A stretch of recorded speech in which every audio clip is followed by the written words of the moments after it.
फीके पान बनारस वाला, खुल जाए बंद अकल का ताला। ये गाना सुनते ही सभी के जहन में बनारसी पान की याद को ताजा कर देता है। लेकिन क्या आप ये जानते हैं कि जिस पान को हम लोग पूजा से लेकर खाने के लिए इस्तेमाल करते हैं वो बनता कैसे है? इतना ही नहीं, भगवान शिव और माता पार्वती से कैसे जुड़ा है पान का इतिहास। इन सब बातों को हम इस वीडियो के द्वारा आपको बताएंगे।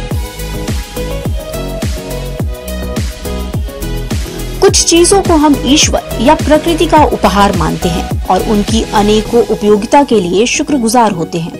पान उन्हीं में से एक है। हमारे लिए पान महज एक पत्ता नहीं, बल्कि वो अनोखी और जादुई वस्तु है जो अपने अंदर अनेकों इतिहास को समेटे हुए है। ऐसा माना जाता है कि स्वयं भोलेनाथ और माँ पार्वती ने पान के बीजों को बोया था और तब से लेकर आज तक पान न सिर्फ भारतवर्ष में बल्कि पूरी दुनिया में मशहूर है। ये एक ऐसी अमूल्य वस्तु है जो एक बच्चे के जन्म होने से अंतिम सांस लेने तक के कामों में प्रयोग की जाती है।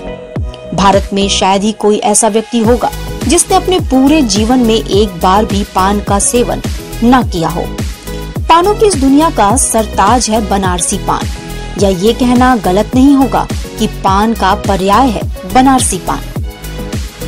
बनारसी पान का इतिहास भी हजारों साल पुराना है।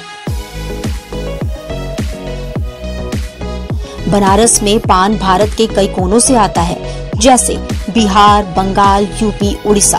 जो पूर्वांचल की सबसे बड़ी मंडी पान दरीबा में खरीदा और बेचा जाता है। पान दरीबा पान के कारोबार का वो दरिया है जिसमें कई वर्षों से हजारों से ज्यादा परिवार जुड़े हैं।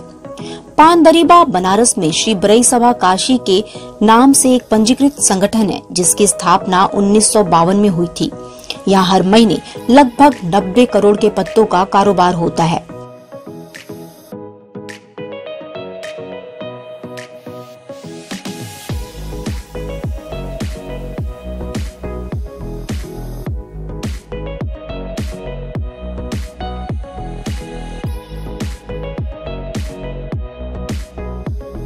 पान यूपी से आता है, बिहार से आता है, बंगाल से आता है, उड़ीसा से आता है। पहले तो जाता था करीब करीब पूरे हिंदुस्तान में, जहाँ से आता है वहाँ भी जाता था। वो यहाँ आता था कच्चा पान, उसको पका करके लोग भेजते थे। तो वो क्या है जो बनारसी पान को पूरे विश्व में अलग पानों से भिन्न करता है? वो है यहाँ के लोगों की अद्वितीय पान पकाने की कला।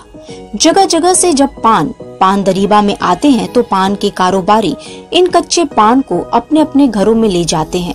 पान को टोकरी में अलग अलग रखते हैं, उन्हें एक कमरानुमा भट्टी में उसके बाद रखा जाता है और उनसे 1.5 से 2 फीट की दूरी पर लोहे की अंगीठी में लकड़ी का कोयला सुलगा कर रख दिया जाता है, जिसके बाद कमरे को बंद कर पत्तों को 6 से 8 घंटे के लिए पकने दिया जाता है।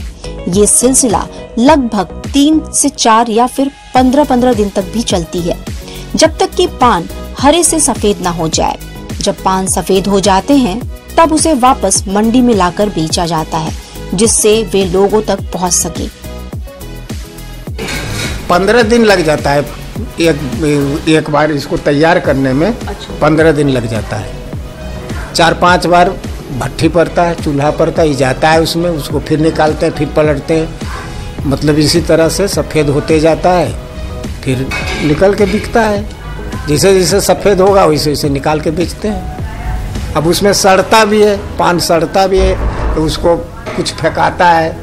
बनारस में जो पान आते हैं उनकी कई प्रजातियां हैं, जैसे मगही, जगन्नाथी, जुग्गी, चंद्रकला, हल्दिया, देशी आदि। पर इन सब का राजा है मगही।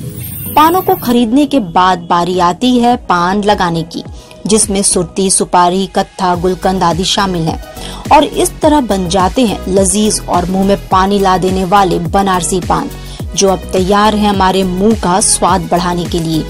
पान का प्रयोग न सिर्फ खाने में बल्कि पूजा पाठ, शादी विवाह तथा अन्य औषधियों बनाने में भी होता है। ये कहना गलत नहीं होगा कि पान हमारा गौरव होने के साथ ही साथ विश्व पटल पर हमें एक अलग पहचान भी देता है।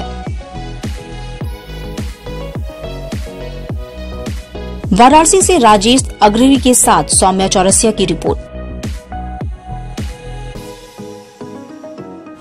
डिजिटल इंडिया का digital new platform live VNS पिछले 7 वर्षों से बनारस की सेवा में। पाइए बनारस के कोने कोने की खबर निष्पक्षता के साथ लाइव VNS से। बनारस की ताज़ा तरीन खबरों के लिए प्ले स्टोर से डाउनलोड कीजिए लाइव VNS ऐप या फॉलो कीजिए लाइव VNS को सोशल मीडिया पर।